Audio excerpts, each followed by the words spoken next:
perubahan RPP nanti akan kita bahas, capaian pembelajaran kita bahas itu juga terkait dengan administrasi. Jadi kita guru cuma disebutkan pada hal-hal tersebut, sedangkan kompetensi guru itu diberikan anak.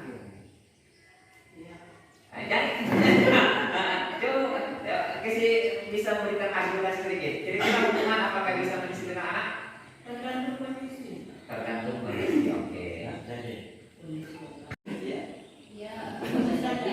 Bisa jadi. Oke, tergantung kondisi bisa jadi. Oke, baik. Yang ketiga, memberi penghargaan dapat meningkatkan motivasi belajar anak? Iya. Iya. Atau mungkin selama ini kita lakukan gitu ya? Sebagian besar. Jadi ada hukuman. Betulkah kita yang memotong murid? Apakah kita harus diikuti oleh siswa ya? Seperti itu? Betul. Kemudian kita mengkritik dan membuat orang merasa bersalah? Betul? Betul.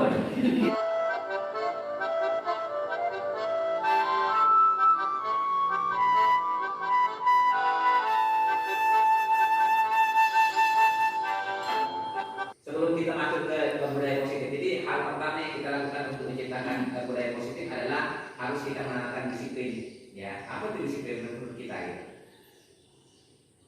Mengikuti aturan sesuai dengan kesepakatan, mengikuti aturan sesuai dengan kesepakatan berdasarkan ketentuan yang sudah disepakati bersama itu. Kesepakatannya ya, itu bersama ya, ya. Baik, jadi ketentuan yang sudah kita sepakati bersama. Satu, apalagi Bu, disiplin dalam apa mungkin? Salah satu contohnya ya. Nah, kira-kira apa menurut kita lagi selain dari Pak Menteri? Apa itu disiplin? Bermakna belajar. Itu dari bahasa Latin. Kemudian poin terpenting ini, namun dalam budaya kita, makna kata disiplin dalam rupa menjadi sesuatu yang dilakukan seseorang pada orang lain untuk mendapatkan kepatuhan. Ya.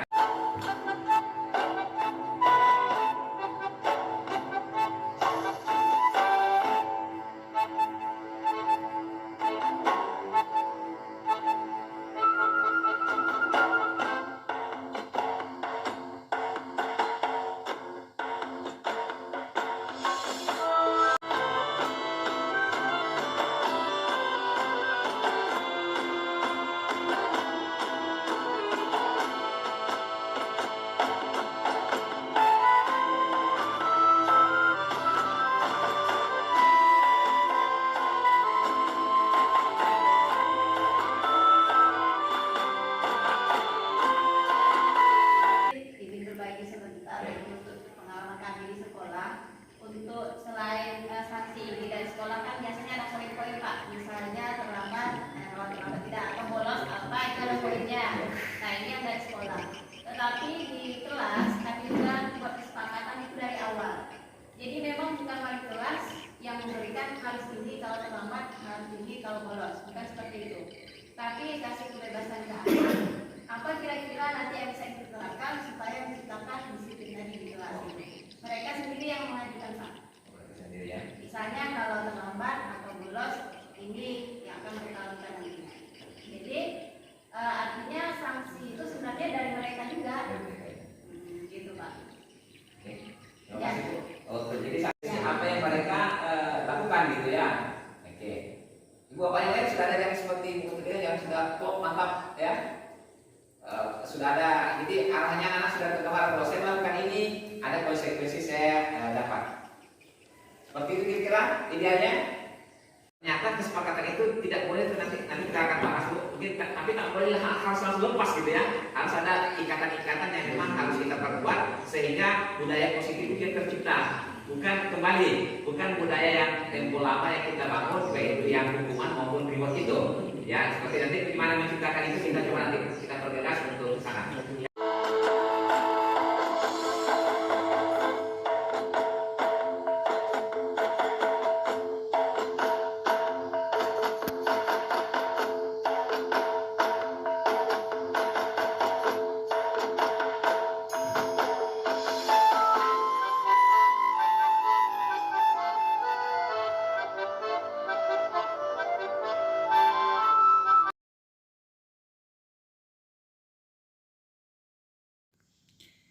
Keyakinan kelas adalah nilai-nilai kebajikan universal yang disepakati secara tersirat maupun tersurat, yang lepas dari latar belakang suku, agama, ras, dan negara. Dari keyakinan kelas tersebut diharapkan muncul nilai-nilai kebajikan yang kemudian akan memunculkan budaya positif. Suruh mana sini sana? Wah, ini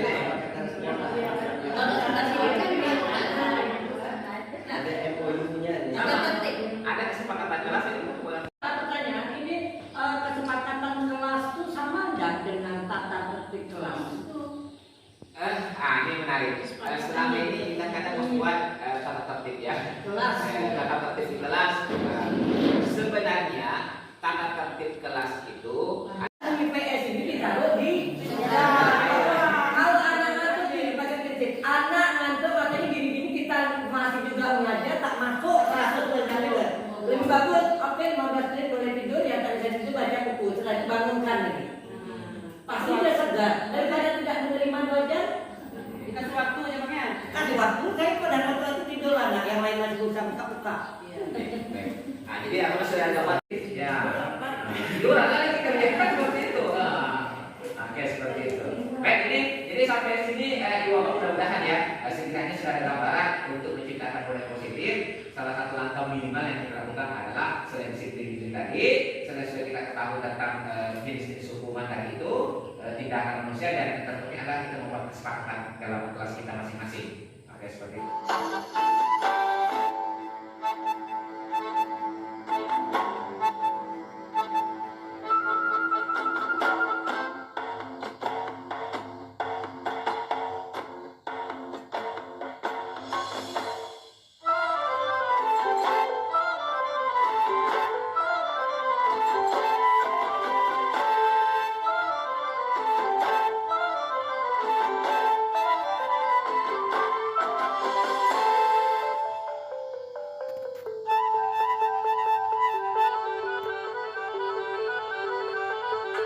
Terima kasih betul ya dengan Pak Yunus.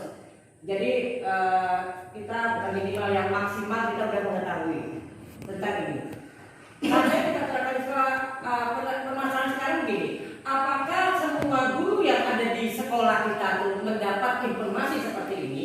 Karena kan permasalahan begini, kalau saja kita melakukan hal yang kita harapkan untuk dengan ini tadi, gitu kan? Nanti kita kadang-kadang dianggap aneh gitu.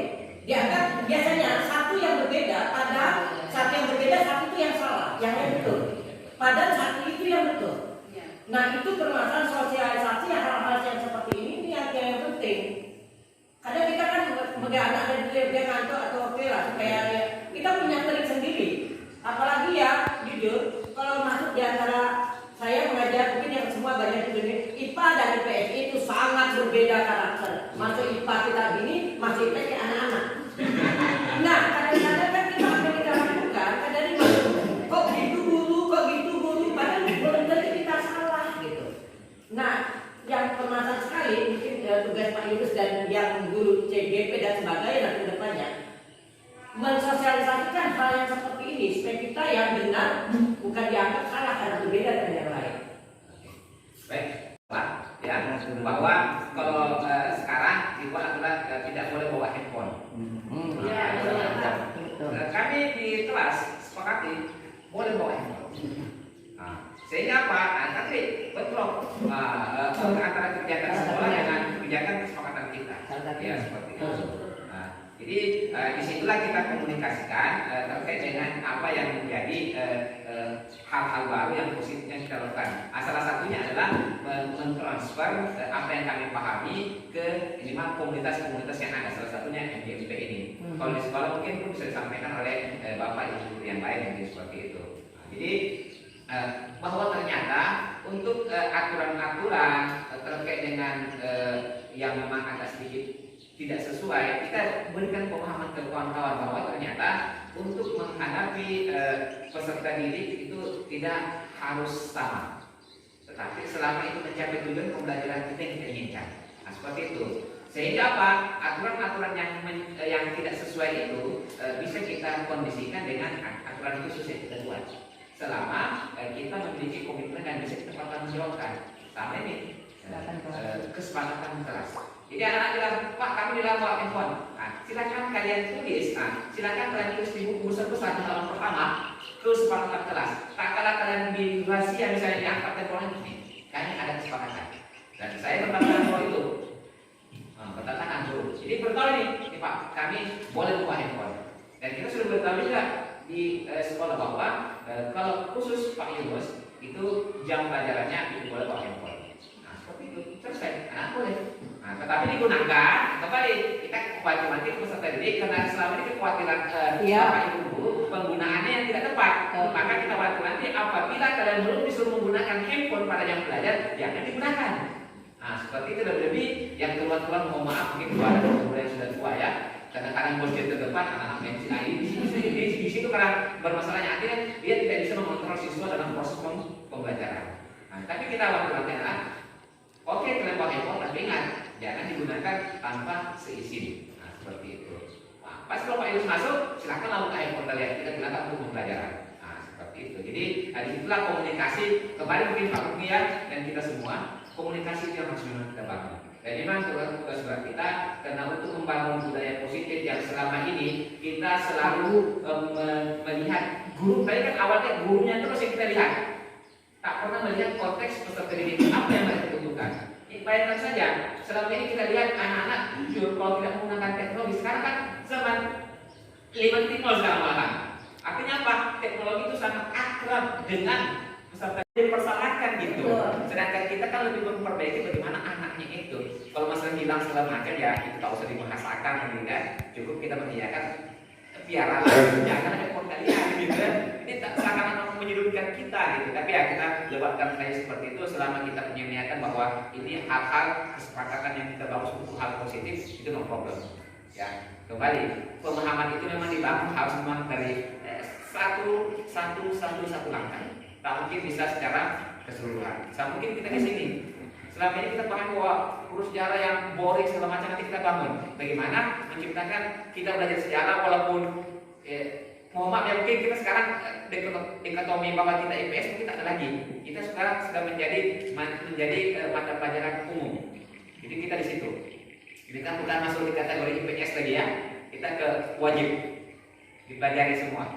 Nanti wajibnya impasnya ujung-ujungnya kita tak ada yang tambahan. Kalau pagi pertama datangnya, anak itu dia menitipkan dulu handphonenya ke meja tiket, pakai kotak ataupun pakai tempat per kelas, langsung dikasih nama misalnya kelas 12 IPS 1 box, kelas ini 1 box. Nanti di mapel-mapel guru yang memang misalnya sejarah pakai handphone, dia ke meja tiket ngambil, bu kami lagi mapel pakai ini, nah serahkan box itu. Nah kita kan kalau di dalam pelajaran kita kan bisa mengontrol di depan. Nah ketika istirahat yang kita takutkan kan bisa jadi dia buat story atau main sebagainya. Nanti di jam istirahat anak-anak habis jam ini dia mengembalikan lagi ke meja tiket. Nah di meja tiket box-box ini sudah jelas 10A, 10B dan sebagainya. Nah dan kami juga kan Pak kita sebagai kami kan sudah menjalankan program sekolah penggerak. Nah di sekolah penggerak ini kan guru sebagai fasilitator. Nah kita tanya anak ini kan kamu maunya belajar seperti apa? Ketika handphone kan kalau kita cuma sekedar suruh nyari-nyari aja tentang artikel dan sebagainya mereka kan bosan. Nah kita tanya, kadang ya anak itu kami suka buat video bu, karena mereka kan suka main TikTok dan sebagainya. Nah kita sebagai fasilitator ini kira-kira pembelajaran yang ke arah mengedit, mengapa itu pelajaran kita bisa ditemukan kemana? Nah kalau saya pribadi ini Pak ya, ini kan menghubungi di tanggal September, kan tanggal 30 nanti akan ada memberikan penghargaan besar dari SPKI. Nah saya buat anak itu lomba, ya lomba kalian mendeklarasikan tentang gimana kekejaman SPKI dan sebagainya. Nah satu kelompok itu saya bagi 3, ada tim penyunting, ada tim penata konsep, dan ada yang mendeklarasikan. Nah, teman-temannya yang hobi misalnya di ngomong mendeklarasikan, dia yang mendeklarasikan. Yang hobi mengedit, menyunting, dia yang menyunting pada hari itu. Ya, yang hobi imajinasinya tentang konsep, dia memikirkan. Oh, bagusnya gaya kita nanti kalau maju ini kita pakai gaya Jenderal Sudirman yuk, pakai baju ini, atau kita gaya gerilya yuk, yang pakai coret-coret muka. Nah, jadi mereka walaupun di hobi mereka misalnya kayak mengedit foto, mengeksplor hal-hal lain, tapi kita arahkan ke mata pelajaran kita. Karena kalau di program sekolah penggerak itu kita tidak bisa lagi memaksakan pembelajaran itu bentuk yang kita inginkan, tapi kita mengikuti alur anak. Kamu mau belajar di mana? Ibu fasilitator nih, kalian mau di mana? Tapi kita yang menyocokkan dengan materi kita. Nah, kalau itu sedikit pengalaman dari sekolah kami ya Bapak Ibu, itu untuk meminimalisir penggunaan handphone yang ke arah lain. Sedikit berbagi saja. Sangat menginspirasi Bu. Idea. Jadi itu salah satu teknik dan sangat baik sekali selama guru piketnya aktif gitu. Nah, ini mau saya bilang, selagi piketnya mau bertanggung jawab, kadang-kadang ada pekerjaan kami, nah itu yang payah piket bagus idenya. Piket masuk juga. Betul loh. Sekarang banyak piketnya bekerja tidak bekerja. Kalau kami sekolah guru piket itu memang dicari yang guru piket yang dia tidak ada jam. Memang gitu peraturannya. Guru yang tidak ada jam itu memang harus stay. Kalaupun dia mau makan atau apa, dia kan bergantian karena piket itu kan kita kadang berempat gitu kan. Yang memang jadwalnya di hari itu dia longgar kosong gitu. Nah, jadi memang kalau kami di sana piket itu yang Karena memang tugas sekolahnya, dijalankan. sekolahnya siapa gitu kan? Mereka termasuk kepala sekolah, tergantung kesadaran gurunya.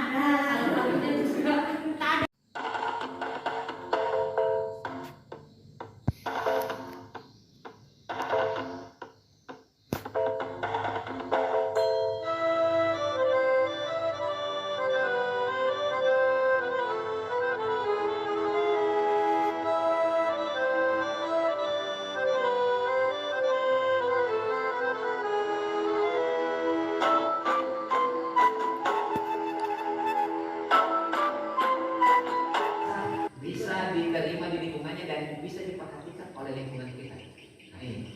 Oleh sebab itu, apa tindakan sekarang? Apa tindakan kita kalau melihat anak seperti ini? Apa kita semakin memarahi dia gitu? Atau mencuekin dia? Atau bikin Ada batas kesadaran Ya. kita.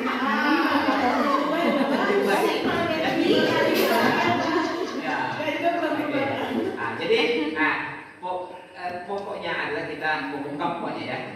Di sini poinnya adalah kita memberikan perhatian lebih kepada yang butuh ini. Perhatian lebih bukan berarti kita memberikan yang memanjakan, tapi ada hal-hal positif dalam proses pembelajaran kita kasih yang lebih untuk dia. Mungkin misalnya kita kasih tugas, yang lain kita mungkin membahasakan secara umum ABC, tapi kalau dia khusus kita datangkan, kira-kira apa yang tidak paham? Nah, seperti itulah pendekatan agar kita rasa oh ya ternyata ibu ini ada, ini ada rasa-rasa yang memang lebih mereka butuh bahwa dia lebih diperhatikan gitu. Karena apa? Karena kebutuhan yang seperti ini tidak diperoleh oleh di luar dia, maka di sekolah seperti itu. Itu satu yang sering kita lihat. Dia pernah belajar. Saya gitu lagi. Jadi dibiasakan. Dan akhirnya pas masa kita dia nanti aku lagi yang pertama gitu. Apakah itu salah? Apa benar bukan kita ini? Kan maksud saya itu untuk meredam dia yang selama ini daripada dia ribut. Kita kasih dia tanggung jawab Anda yang pertama. Saya gitu. Drakornya nakal. Pertama nanti yang presentasi si A, lalu baru yang tapi begitu kan ya alhamdulillah. Justru mereka tuh sebenarnya pintar. Jadi kita percayakan mereka yang pertama. Dia duduk lagi. Meredamnya saya gitu Pak Yunus ya, nakal itu yang pertama urutkan. Pak ada 3 orang, 1 ini nanti 2 ini 3 ini ya. Jadi Oke, kalau ke murid ya, tapi kalau guru mungkin ya benar sudah kita lakukan untuk menstabilkan keadaan kelas gitu. Tetapi kalau berpihak kepada murid cara belajarnya pula, mungkin ada anak yang hobi membacanya keras-keras, baru karena dia memang pendengaran yang utama gitu kan. Nah, ada yang memang harus, ada mungkin yang sambil baca loncat-loncat gitu kan. Jadi itu gaya belajar sebenarnya. Nah, tapi kalau gaya belajar untuk menenangkan konteksnya mungkin terkait mungkin variasi pembelajaran. Mungkin di sini kita kebebasan kita kata kuncinya ya. Jadi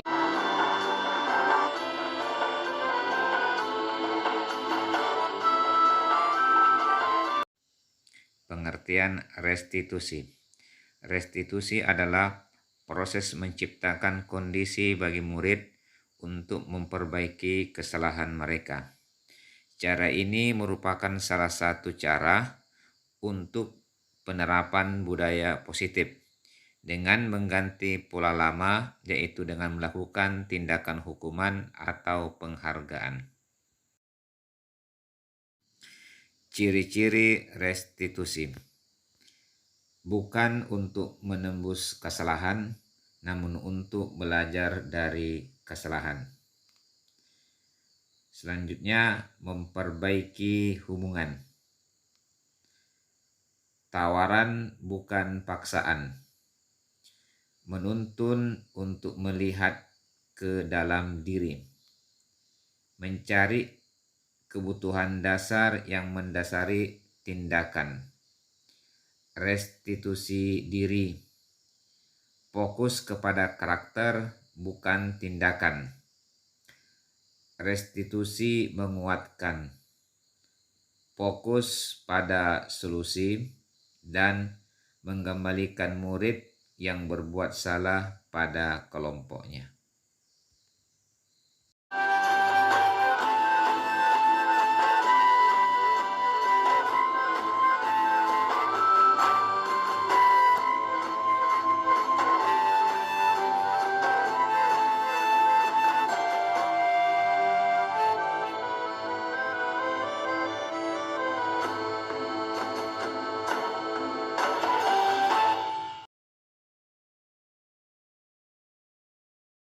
Apabila ada suatu persoalan, kita yang pertama adalah menstabilkan identitas. Jadi kita tanya dulu, apa penyebab anak-anak itu melakukan kesalahan.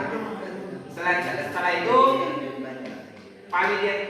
validasi kebutuhan.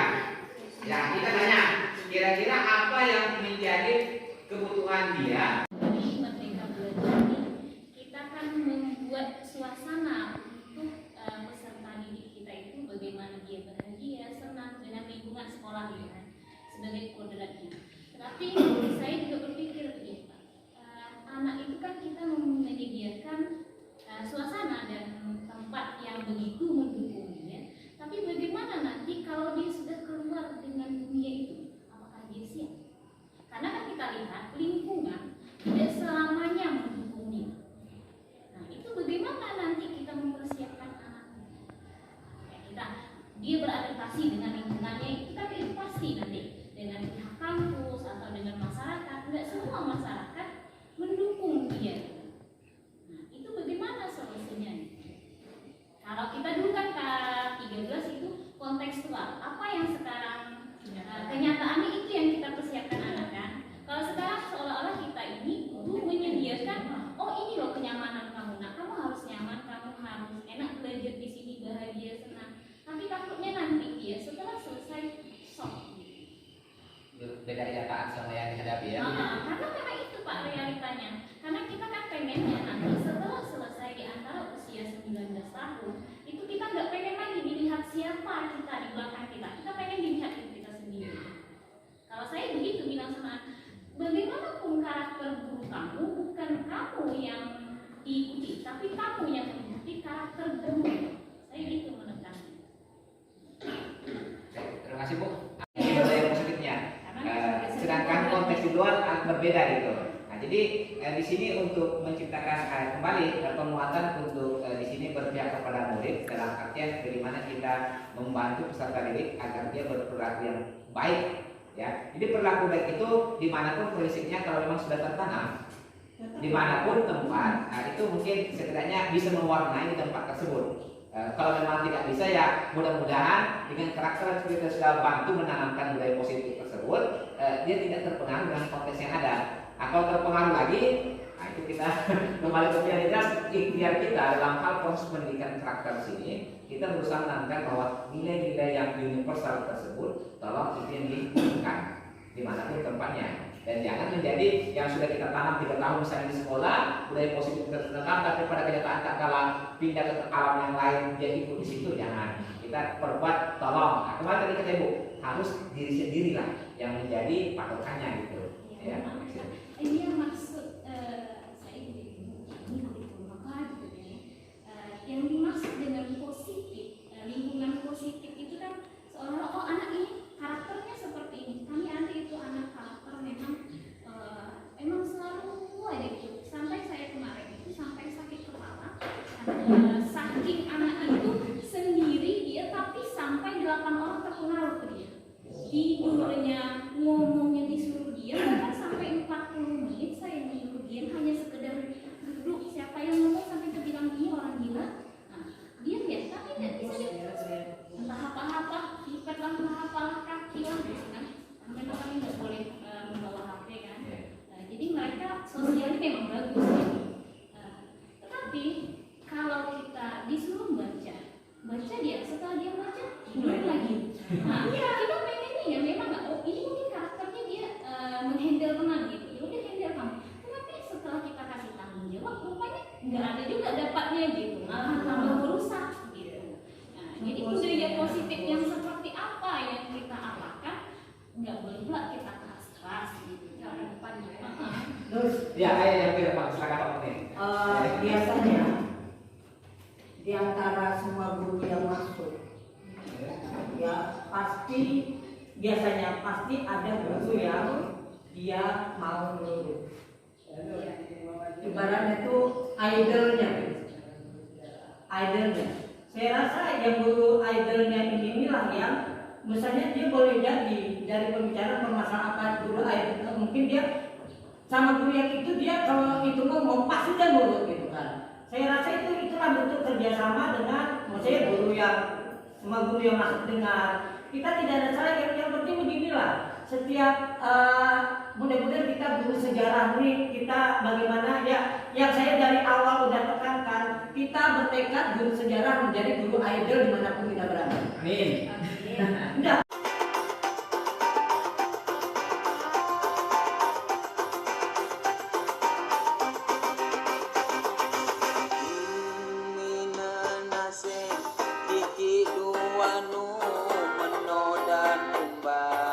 menjadi teman ribut dan badai, jadi tantangan untuk menyerah masuk depan.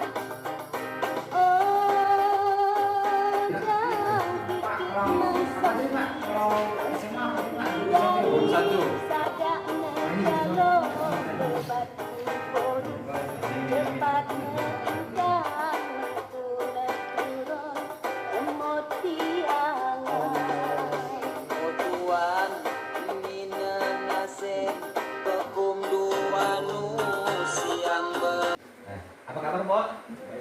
Baik. Apa penyebab sehingga kamu marah-marah nih? Saya tak terima, Pak. Saya dikatain melecehkan gitu, Pak. Saya tak terima. Siapa melecehkan?